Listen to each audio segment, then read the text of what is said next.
El 27 de enero de 1954, los integrantes de la primera expedición argentina a Himalaya, que intentarían hacer cumbre en el monte Dhaulagiri, parten de Buenos Aires con destino a la India. El último campamento instalado, 7.600, ahí nos encontramos con lo que no conocíamos porque no era visible de nuestra vertiente. Luego de pasar 2 noches con temperaturas inferiores a los 30 grados bajo cero, en medio de una tormenta de nieve y a 7.600 metros de altura, el jefe de la expedición, Francisco Ibáñez, sufre congelaciones en los pies que le impiden caminar. Paco estaba mal. El médico ya nos había dicho que Ibáñez estaba mal, que había que tratar de llevarlo lo antes posible. Se organiza el rescate para bajar a Ibáñez de la montaña y llevarlo al hospital más cercano. Pero a pesar de los esfuerzos de sus compañeros, Francisco Ibáñez fallece en Katmandú. Porque nosotros realmente, cuando fue subido al avión, dijimos, bueno, se salvó. 50 años más tarde, los integrantes de la primera expedición argentina a Himalaya reconstruyen la dramática historia que los unió para siempre en la cordillera más alta del mundo.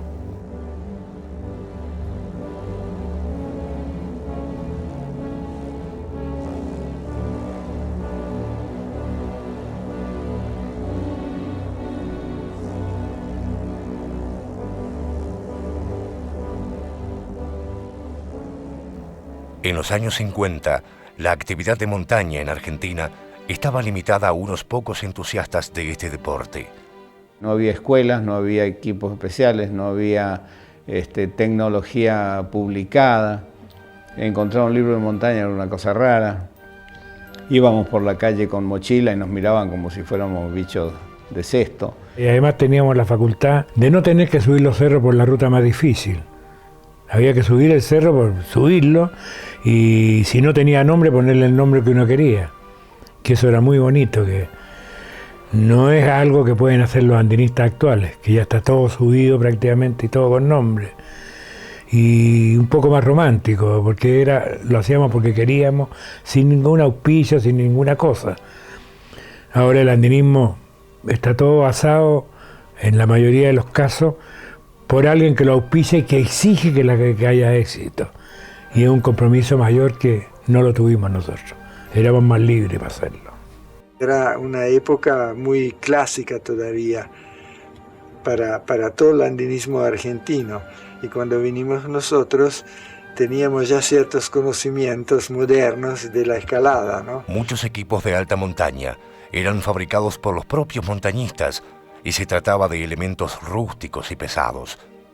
Los equipos de montaña han tenido un notable desarrollo desde las primeras ascensiones hasta nuestros días, favoreciendo notablemente la práctica y el éxito de las actividades de montaña. Y 50 años atrás, técnicamente lo que son los materiales y lo que era la indumentaria estaba en pleno crecimiento. Entonces hoy día comparar los equipos que nosotros tenemos con los que llevaban en aquella época y te sorprende cómo podían con tan escasos equipos, con tan incipientes materiales, hacer tales hazañas. Hoy si quieres ir al Himalaya en este momento, sin quitarle mérito al esfuerzo ni nada por el estilo, es cuestión de entrenarte personalmente y juntar el dinero para pagar tu viaje. Para el hombre de montaña, la perspectiva de viajar a Himalaya y de acceder a alguna de las 14 cumbres que superan los 8.000 metros se transforma en un anhelo difícil de concretar y a su vez imposible de evitar. Lo hablábamos mientras subíamos los cerros bajos acá, como una ilusión, como una utopía. Y cuando Ibáñez lo designaron para integrar la expedición francesa, todos le decíamos, aprovecha, a ver qué podemos conseguir para ir al Himalaya. Y esas curiosidades de la vida se dio. Las cadenas montañosas de Himalaya se encuentran en el continente asiático.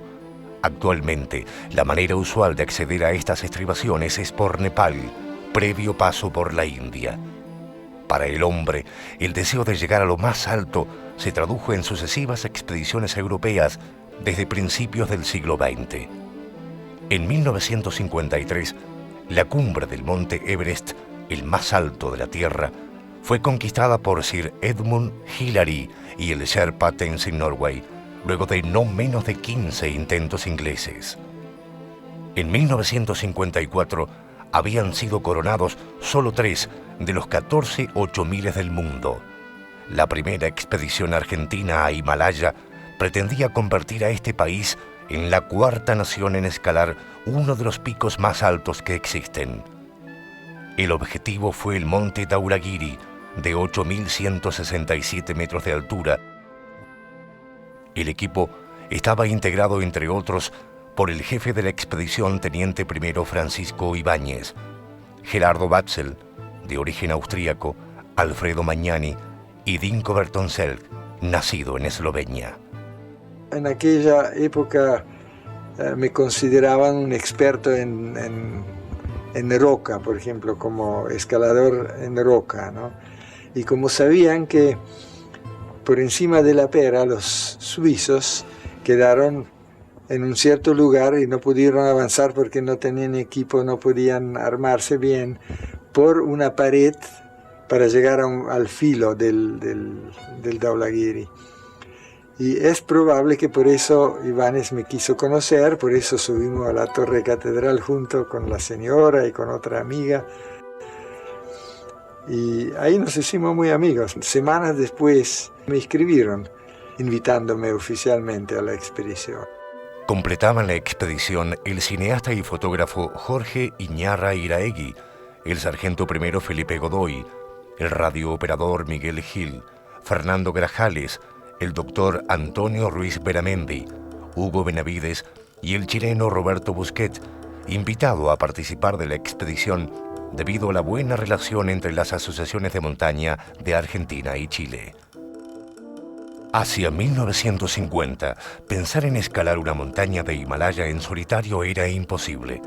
Los equipos eran numerosos y utilizaban centenares de porteadores en las marchas de aproximación. Ibáñez tuvo en cuenta una cuestión muy importante, que eran las características personales de temperamento para lograr un equipo homogéneo. Una expedición al Himalaya de entonces era como ir ahora a Marte. Era muy complicado llegar, era muy largo, era muy difícil, muy complejo todo.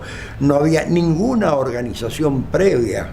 En Nepal no existía ninguna organización que estuviera en condiciones de colaborar con las expediciones. La información que se tenía sobre el Dhaulagiri no era muy alentadora. Era una montaña completamente desconocida y, según las expediciones francesa y suiza, difícil de superar. En 1953, los suizos llegaron a 7.200 metros de altura y se encontraron con una formación rocosa denominada La Pera. Les fue imposible continuar, superados por las dificultades técnicas y de logística. Un año más tarde, los argentinos se basaron en la experiencia suiza y en toda la información que pudieron encontrar de la montaña para organizar la expedición. En aquella época no se sabía mucho de Himalaya. Si yo hubiera sabido en aquel entonces lo que sé hoy, estoy convencido que hubiéramos subido a la cumbre y sin mayores problemas. El jefe e ideólogo de la expedición fue el teniente primero Francisco Ibáñez. En 1952 integró como oficial de enlace la expedición francesa que subió por primera vez al Cerro Fitzroy en la Patagonia. Por esta labor recibió el Cóndor de Oro Honoris Causa, la máxima distinción en montaña, de manos del presidente Perón. En reconocimiento a su destacada carrera y a las referencias dadas por los franceses, Perón confía en Ibáñez la organización de la primera expedición argentina a Himalaya. Éramos 2 extranjeros invitados a la expedición. Uno era Batzel, Gerardo Batzel y yo. Y Perón nos agarró ahí, nos mostró con el dedo, dijo, pero ustedes si quieren ir a la expedición argentina a Himalaya, van a tener que ir como argentinos, ciudadanos argentinos. Dio orden para darnos ciudadanía argentina, ¿no? En ese instante. Para aquellos pioneros de los Andes que nunca habían estado por sobre los 7.000 metros, las cadenas montañosas de Himalaya constituían un enigma. Y cuando uno llega al Himalaya se encuentra con que los Andes son una pequeñez. Los pequeños cerros son de 7.000, ¿no? Hay cerros, hay un centenar de cerros, pienso yo, altos como la Aconcagua. Entonces uno se encuentra con una cosa descomunal.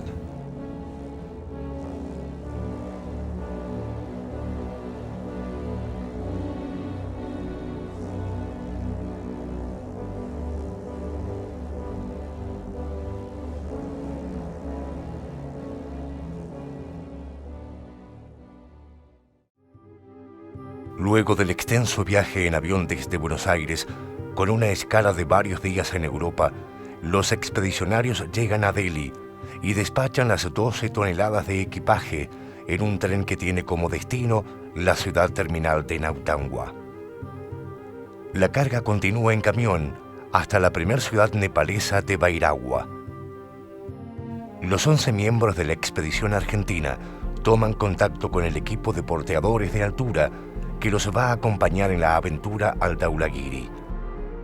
Los Sherpas se convierten poco a poco en inseparables compañeros de los expedicionarios, demostrando una fortaleza física increíble para soportar los más duros esfuerzos en la montaña.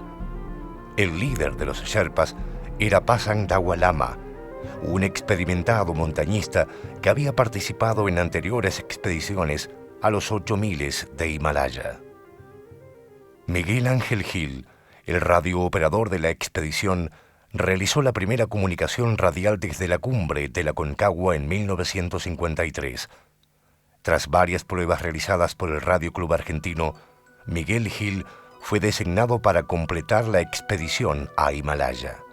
Nosotros operamos el equipo que llevábamos a la expedición Dhaulagiri en cuanto pisamos suelo nepalés, o sea, en Bairagua. Sacamos el equipo, lo pusimos sin un reparo al lado porque un sol tremendo había. Y al efectuar la primera transmisión tuvimos la suerte de conectar con una estación, pero ahí nomás. Pero no todo marcharía tan bien.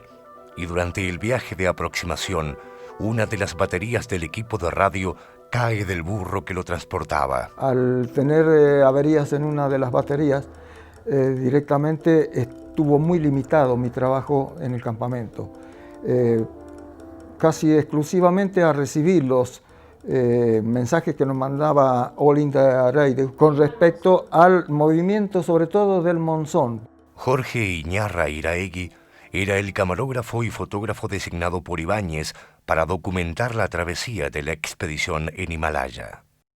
Lo más bravo de la expedición para el cameraman era que yo tenía que tomar en lo posible la expedición en forma panorámica y la expedición en forma personal, close-up. Entonces, para lograr eso, habiendo un solo cameraman, yo tenía que irme adelante. La expedición eran 300 cargadores, ocupaban no menos de 1,5 kilómetros. Entonces yo me adelantaba, me establecía con los trípodes, las cámaras y todo eso, y tomaba la columna que venía atravesando, en su caso, la selva o el hielo, y partíamos ya cuando había pasado la columna. Y teníamos que ganarle a la columna para llegar de nuevo a un punto que se veía panorámico o que se veía interesante por el fondo. Durante la marcha de aproximación, los pobladores de las aldeas cercanas se acercaban para ver a los extranjeros que caminaban hacia una de las montañas más altas del planeta, el monte Dhaulagiri. Para la mayoría de esa gente éramos los primeros blancos que han visto. Así que se pueden imaginar, ¿no? cómo nos trataban, cómo nos miraban. Todo para ellos éramos una curiosidad, pero única, ¿no? Antonio Ruiz Beramendi era el médico de la expedición. Además de ser un experimentado andinista, estaba preparado para solucionar los problemas médicos que pudieran ocurrir durante la aventura en Himalaya. Conocía por la experiencia de expediciones europeas la necesidad de llevar gran cantidad de medicamentos. Estos estaban destinados a los pobladores nepaleses que se acercaban en grandes grupos a los campamentos de los escaladores para recibir atención médica. Se le juntaban gente enfermos y el médico tenía 2-3 horas diarias que atendía a esa gente. La marcha de aproximación se extendió durante 2 semanas. El trabajo se iba haciendo cada vez más difícil. El sargento primero Felipe Godoy iba en la avanzada, abriendo el camino a golpes de machete entre los bosques de bambúes gigantes. Junto a Gerardo Batzel, construían puentes sobre los ríos de Nepal para posibilitar el paso de la expedición. Mandábamos observadores, guías para revisar el territorio que íbamos a atravesar, porque éramos la segunda expedición que entraba en esa zona. Entonces esa avanzada era la que se encontraba con gran cantidad de monos, algunas serpientes. Atravesamos zonas de tigres, donde habían asaltado ya a las poblaciones. En algún momento se sintió el olor fuerte de una madriguera de tigre y tuvimos un desparramo de la expedición que se nos cortó todo. Durante la fatigosa marcha de aproximación, los expedicionarios ven, al fin, las imponentes montañas de Himalaya. Durmiendo en la carpa, tenía la carpa abierta porque calor hacía, y justo cuando abro los ojos, delante mío aparece esa montaña que se llama Machapucharé. Una belleza única, ¿no? Me quedé mudo. Salí de la carpa y se me abrió toda la cadena de esa parte del Himalaya, que fue una belleza que esa parte no me la puedo olvidar. Recién cuando estábamos en el campamento 1, ahí apareció toda la montaña delante de nosotros, con toda la potencia, digamos, que tenía encima, ¿no? Que eran varios miles de metros de paredes y glaciares colgantes. Tras 14 días de marcha desde la ciudad de Beni, arriban al lugar donde la expedición suiza del 53 instaló su campo base. En ese mismo lugar hicieron los argentinos el suyo, a 3.600 metros. Era el 4 de abril. Estaban un mes anticipados a la expedición suiza del año anterior. Ya en la montaña comienzan los trabajos que permitirán el ataque a la cima. Francisco Ibáñez, Dinko Bertoncelj y Gerardo Batzel parten del campamento 1 para explorar la ruta de ascenso y ubicar los lugares en los que se iban a montar los sucesivos campamentos. La tercera etapa es la subida desde el campamento 4200 a la cumbre, pero instalando distintos campamentos. Entonces cada campamento requería una instalación base. Entonces hacíamos grupos, cargábamos todos los elementos para instalar ese campamento y ahí se quedaba alguno de nosotros. Bajaban los cargadores anteriores y nosotros llevábamos las cargas al siguiente campamento. Y así se instalaron 7 campamentos. Encuentro que era una ruta extraordinariamente andina, o alpina también, como se quiera decir, muy bonita. Tenía todas las fases, tenía roca, ventisqueros. Nunca sufrimos prácticamente una avalancha en la ruta nuestra. Uno de ellos se instaló en medio de un ventisquero, un glaciar, que es la pared por donde nosotros ascendimos, que es puro hielo y en 2 kilómetros de desnivel. 2 kilómetros de desnivel es el doble de la pared sur de la Aconcagua, pero no en escalones como están en la Aconcagua, sino en una sola plancha que no había donde establecer una carpa, ni hacer un escalón para dormir. Por sugerencia de los suizos que habían intentado escalar el Dhaulagiri en el 53, se decidió realizar voladuras con trinito tolueno a 7.200 metros de altura sobre la Pera para instalar el campamento 6. El día 18 partió Godoy hacia campamento de altura con todo su equipo para practicar la voladura necesaria a fin de instalar el campamento número 6 arriba del lugar llamado La Pera. Empieza a hacerse de noche y veían que no armaban carpas, hasta que casi ya atardeciendo ven la primera voladura. Ven primero el fogonazo, el humo y que salen corriendo de allá arriba, todos mirando con binoculares, atentos, desesperados. A mí me tocó prender la mecha, ¿no? Y después de prender la mecha había que correr, pero correr a 7.000 metros, 7.200. No es como correr acá, ¿no? Así que estamos ahí medio con la lengua hasta las rodillas. Teníamos un largavista muy potente, con trípode y todo, y desde ahí los veíamos correr de un lado al otro, las explosiones, todo. Nos olvidamos esos fósforos que vos con viento también prendés. tenía los fósforos comunes.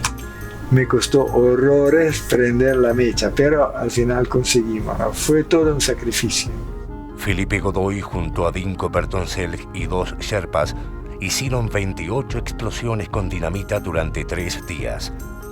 Lograron 2 plataformas lo suficientemente grandes para ubicar el campamento 6 sobre la característica formación rocosa denominada La Pera. El éxito de la expedición dependía del equipo liderado por Godoy. De no haber instalado el campamento 6 sobre La Pera, no hubiera existido la posibilidad de acceder a la cima del Dhaulagiri. Las explosiones realizadas a 7.200 metros de altura son un récord que aún hoy no ha sido superado. Ya instalado el campamento 6 sobre La Pera, el primer grupo de asalto llega a los 7.600 metros y fija el campamento 7. Al estudiar la ruta que los llevaría a la cima, se encuentran con una pared de roca casi vertical de unos 400 metros de desnivel. Se les presentaba una dificultad totalmente fuera de sus planes, porque desde los campamentos anteriores la enorme pared no era visible. Entonces, estando en la cresta, la pared esta nos ofrecía bastantes dificultades, particularmente por la gran altitud y el frío. Ya estábamos casi 8.000 metros. Así que cuando estudiamos la pared desde el campamento en la cresta no éramos muy optimistas.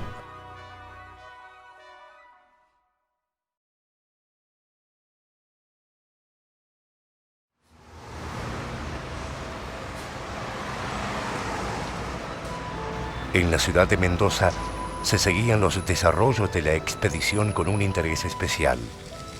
Gran parte de los miembros del grupo eran mendocinos y sus familias seguían con angustia las pocas noticias que llegaban a través de los medios de la época. Ya todos me daban por muerto o por estropeado. Entonces todo el mundo que le encontraba en la calle a mi señora le preguntaba, bueno, ya sos viuda. Y le hicieron pasar muy malos ratos a la gente, porque nadie tenía fe en que nosotros íbamos a volver. Hay una carta que, por ejemplo, me escribía, estaba en un campamento, me dice, te voy a hacer una marca cada vez que sienta una avalancha.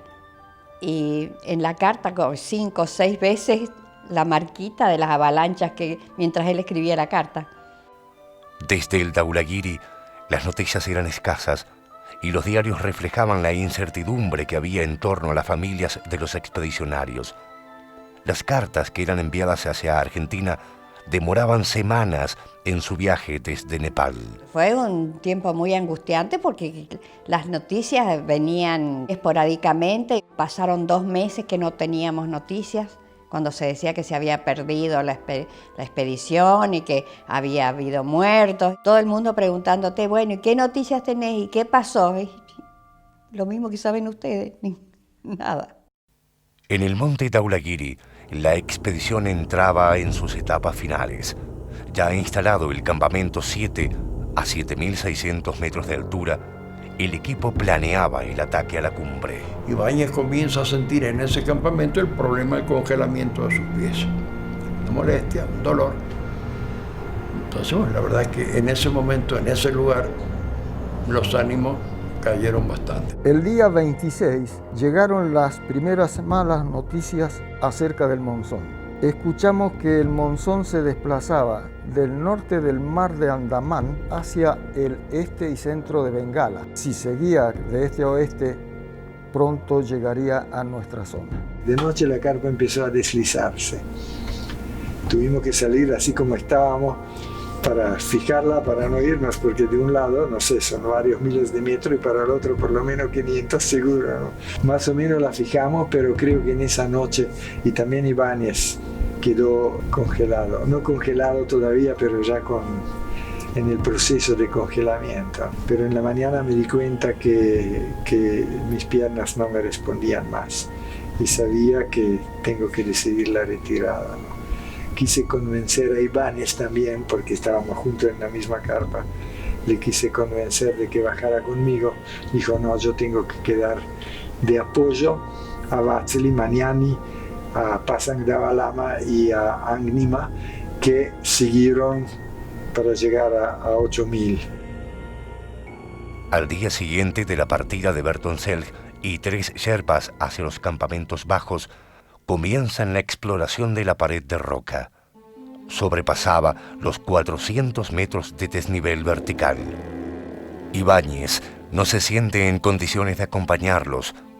Decide quedarse para no entorpecer la escalada de la roca.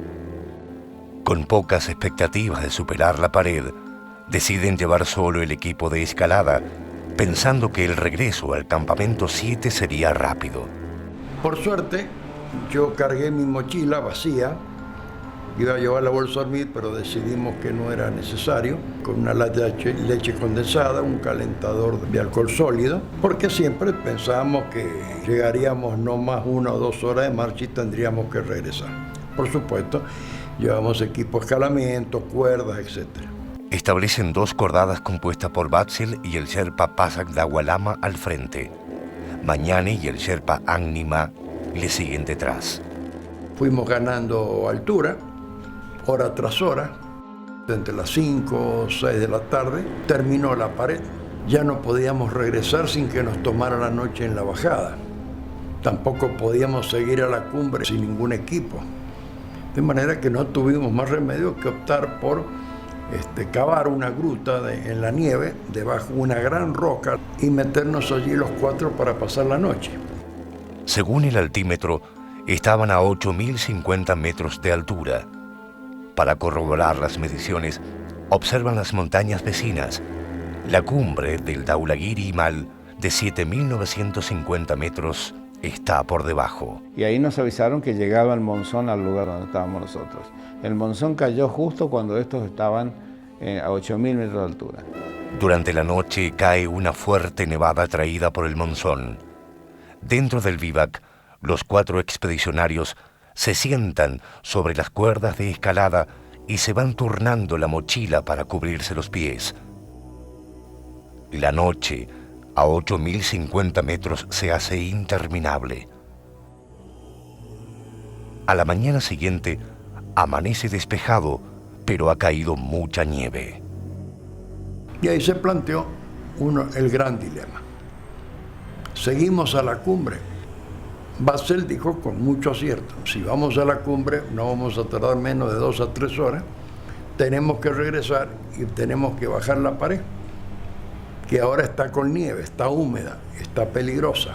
Con muy buen criterio decidió, acá volvemos, porque si seguimos quizás llegamos a la cumbre, pero muy difícil que vamos a volver, ¿no? Entonces decidió la bajada. Eso fue, digamos, lo más correcto que pudo haber hecho, ¿no? Subir a la cumbre implicaba que no podrían bajar hasta el campamento 7 antes que oscureciera y que deberían pasar otra noche en el vivac sin comida ni abrigo. Era demasiado arriesgado. Deciden entonces bajar y dar lugar a la posibilidad de una nueva cordada de ataque que esperaba lista para arremeter contra la cumbre. Antes de emprender el descenso hacia el campamento 7, Gerardo Batzel hunde en una fisura de la roca del vivac un clavo con un crucifijo y una latita con recuerdos que Tinko Bertoncelj le había dado antes de bajar hacia los campamentos inferiores. Entre ellos había una foto del montañista esloveno Tonček Pangerk, fallecido en el Cerro Paine, al sur de la Patagonia, días antes de que la expedición partiera hacia Himalaya. Sí, yo tenía la foto de Tonček Pangerk, que fue mi compañero de cordada, y él tenía tantas ganas de ir a Himalaya, pero no lo invitaron, ¿no? Entonces yo dije, bueno, ya que él no puede ir, voy a llevar una foto hasta donde yo llegue, y se lo llevé. Y eso lo entregué a Batzel cuando seguían con Magnani, le entregué a Batzel, le pedí por favor, llevarla, colocarla donde lleguen, si llegan a la cumbre bárbaro, si no, hasta donde llegan. Y lo hizo. Mientras se descendían por la pared de roca, Annima pierde pie y queda pendulando en un precipicio de 3.000 metros de profundidad, con la cabeza y el cuerpo golpeados. Entre Magnani, Batzel y Pasán Dagua logran rescatarlo. Una vez terminada la pared, y ya de noche, comienzan a caminar hacia el campamento 7. están desorientados por la oscuridad cuando ven una luz que hace señas hacia la montaña. Se dan cuenta que es Ibáñez, que aún sin verlos, tiene la esperanza de que la luz los guíe hacia el campamento. Llegan totalmente agotados. Ibáñez nos ayudó para descalzarnos, porque lo que eran los cubrebotas y botas era toda una masa de hielo, de nieve. Nosotros ya no estábamos en condiciones de apoyar mucho. De una forma u otra, pasamos la noche. Al día siguiente, deciden bajar para dar lugar a la próxima cordada de ataque. Ibáñez empieza a buscar sus grampones que se había quitado cuando habíamos llegado 4 o 5 días antes. Rastrillamos la nieve y no hubo forma de encontrar sus grampones.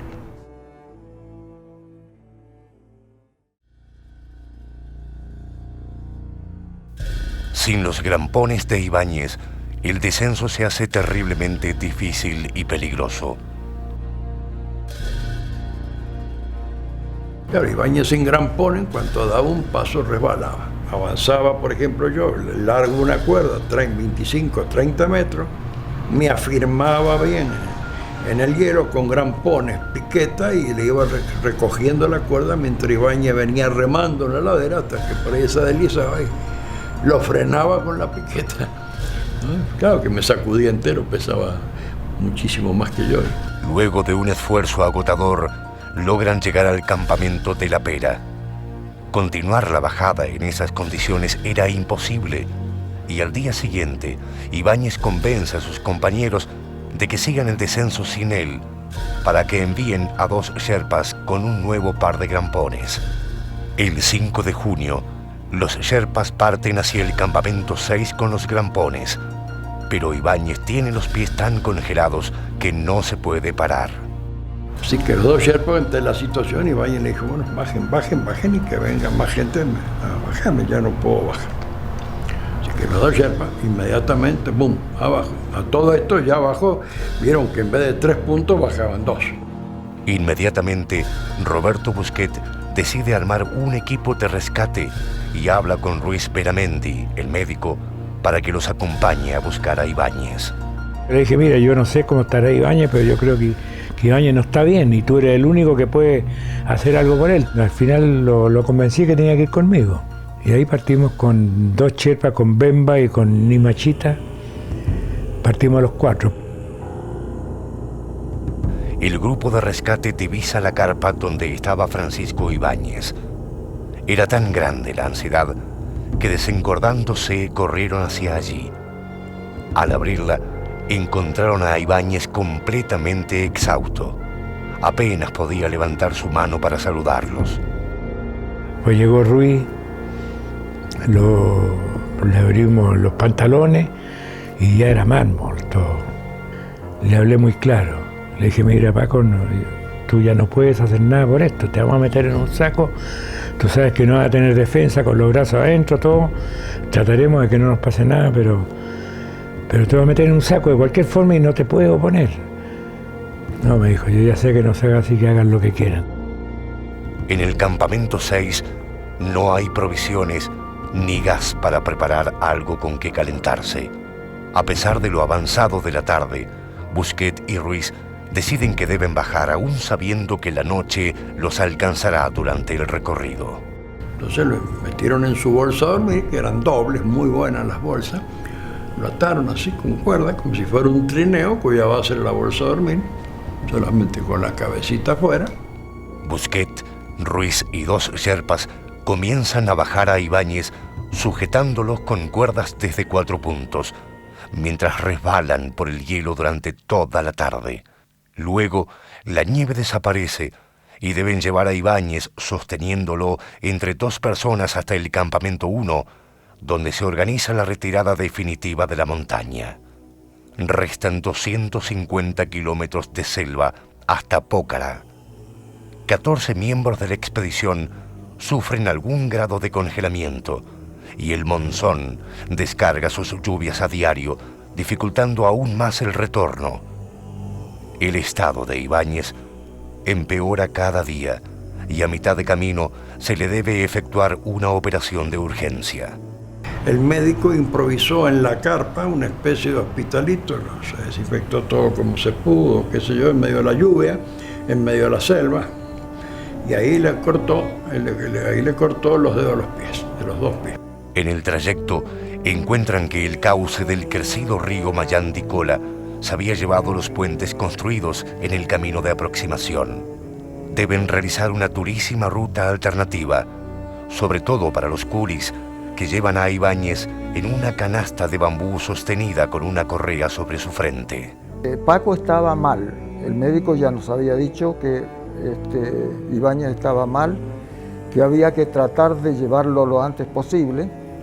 Entonces Busquet y yo fuimos saliendo del grupo con lo que teníamos puesto y lo que pudimos meter en una mochilita, y fuimos sacándole tiempo al resto de la expedición que traía a Paco, que estaba a la marcha limitada por la condición en que venía Paco. Venía en una silla que la transportaban a la espalda los culis.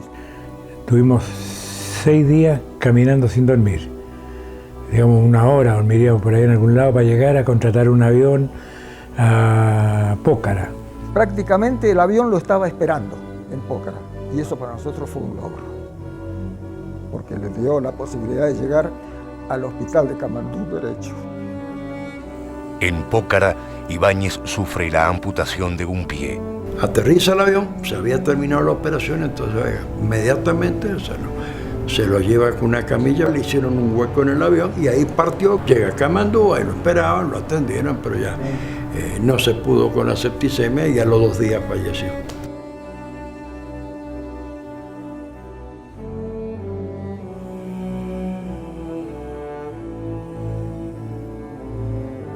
Francisco Ibáñez muere el 30 de junio de 1954, un mes después de sufrir las congelaciones en la montaña.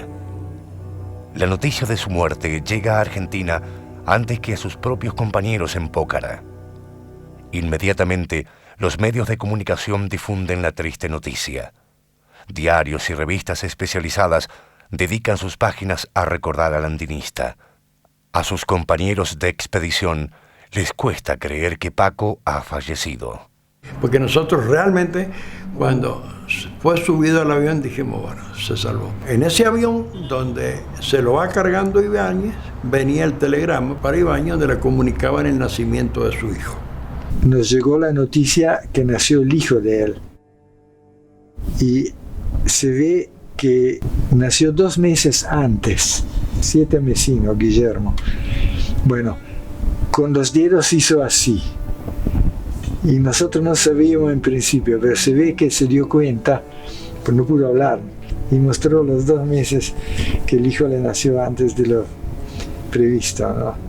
En Katmandú se realiza una ceremonia en honor a Francisco Ibáñez y días después su cuerpo es velado en la Catedral del Sagrado Corazón de Jesús en Nueva Delhi.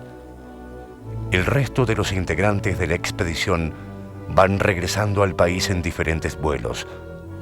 En Argentina, sus familiares y amigos esperan su llegada. En Buenos Aires, la esposa de Ibáñez, Beatriz Oberteg, abrumada por preguntas, cita a Busquet en una plaza para preguntarle acerca de la muerte de su esposo. Siempre he sido yo partidario de que cuando uno juzga a alguien en la montaña, tiene que subir hasta el lugar que pasaron las cosas y ahí decidir, no un juez que con una estufa abajo trata de interpretar lo que ha pasado en la montaña. La montaña es difícil y uno tiene que estar en el lugar para saber cómo han sido los asuntos. Así que con Betty quedó completamente conforme con esa cosa que hablé con ella y no hubo ningún problema. La verdad que no tenía por qué haberlo. Todos estábamos preocupados de Ibáñez, cualquiera de nosotros. Yo sé que si me hubiera pasado a mí, Ibáñez también habría ido a buscarme.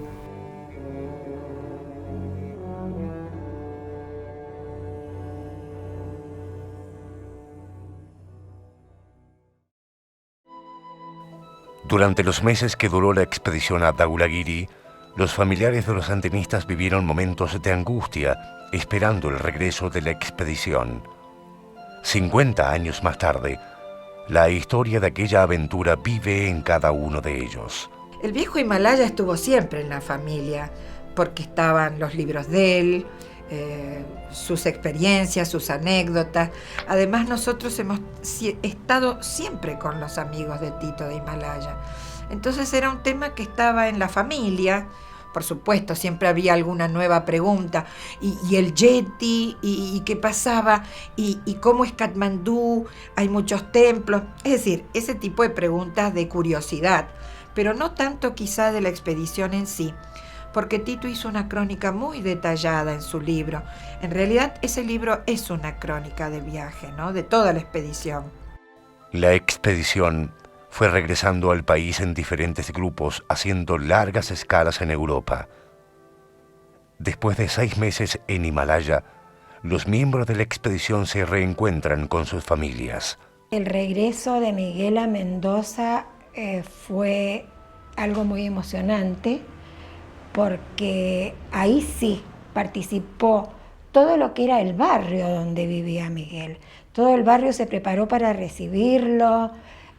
Organizaron festejos en homenaje a él, e incluso en clubes donde invitaban a la familia y iban todos los amigos, y fue algo muy especial, porque en esos momentos una hazaña de esa naturaleza no era común. En el momento de partir de la India, le mandé un telegrama a mi señora diciéndole que la esperaba en el hotel tal, que era el Hotel Nova Roma, en Roma, tal día. Y chau. Ella se las arregló para estar tal día en el Hotel Nova Roma en Roma. La primera noche que nos juntamos, no dormimos. Pasamos toda la noche charlando. Y bueno, por supuesto, ella estaba llena de preguntas y yo con pocas respuestas, ¿no? Yo creo que hoy, no sé si se me presentara una cosa así, no sé si lo dejaría ir. Los expedicionarios regresaron con honores a la Argentina y unidos por una fuerte amistad. Pero hay profundos recuerdos en la memoria de sus protagonistas. Digamos, un recuerdo no bueno en la bajada, por ejemplo, es que de repente Paco se quejaba porque seguramente arrastraba la cara por el hielo, a veces se me daba vuelta. Y no tuve nada mejor que echarle un garabato, que se quedara callado. Y eso me ha dolido siempre, todavía me duele.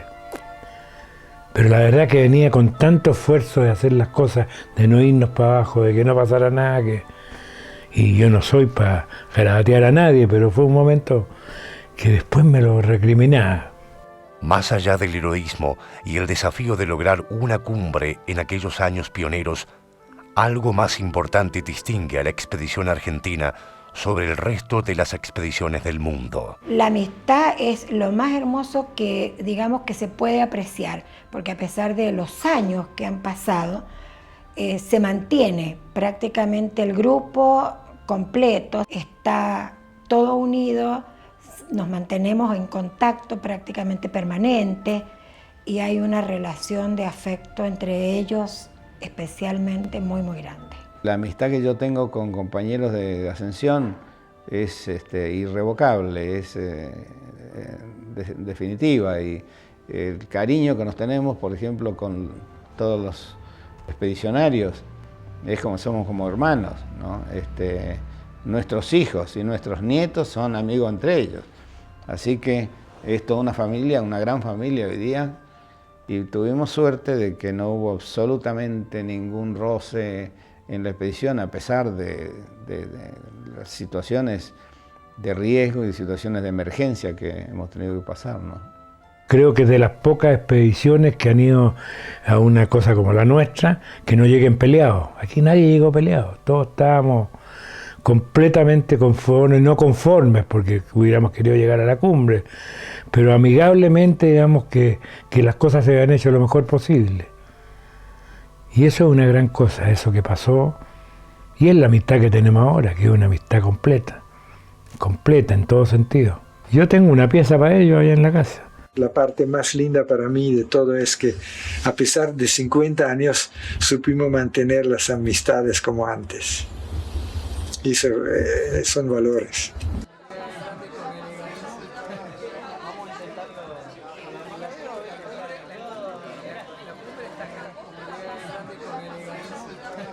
Al cumplirse 50 años de la primera expedición, en abril del año 2004, partió una nueva expedición argentina hacia Himalaya para intentar el sueño de hacer cumbre en el monte Dhaulagiri.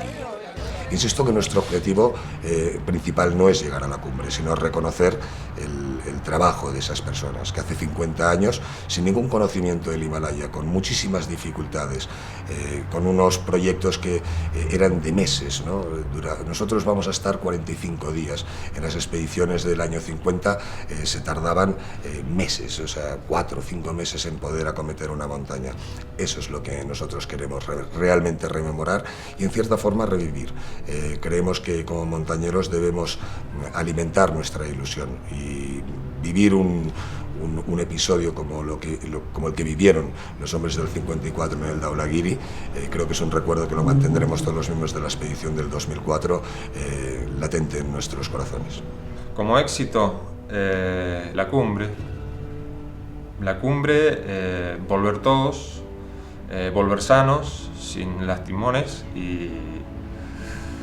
y bueno, y que volvamos más amigos de lo que somos ahora, ¿no? Yo por lo pronto estoy muy emocionado. Creo que ha sido un gesto muy generoso.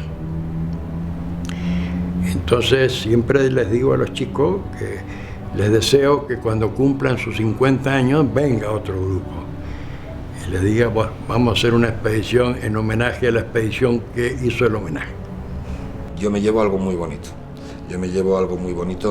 Que es que esta expedición se gestó al mismo tiempo que se gestaba mi hijo. Me llevaré en el corazón el recuerdo de que algún día mi hijo pueda ver lo que su padre junto a unos locos hicieron con mucha ilusión, y espero que él pues aprenda el camino que él deba seguir. Me gustaría mucho que fuera a la montaña, pero él tendrá que elegir su propio camino. El 14 de mayo del 2004, a las 14:50 hora de Nepal, el argentino Víctor Herrera y el catalán Javi Arias superan los 8.167 metros de altura del monte Dhaulagiri. La cumbre de la montaña finalmente es alcanzada. En ellos se resume el esfuerzo realizado por todas las expediciones argentinas que desafiaron la montaña.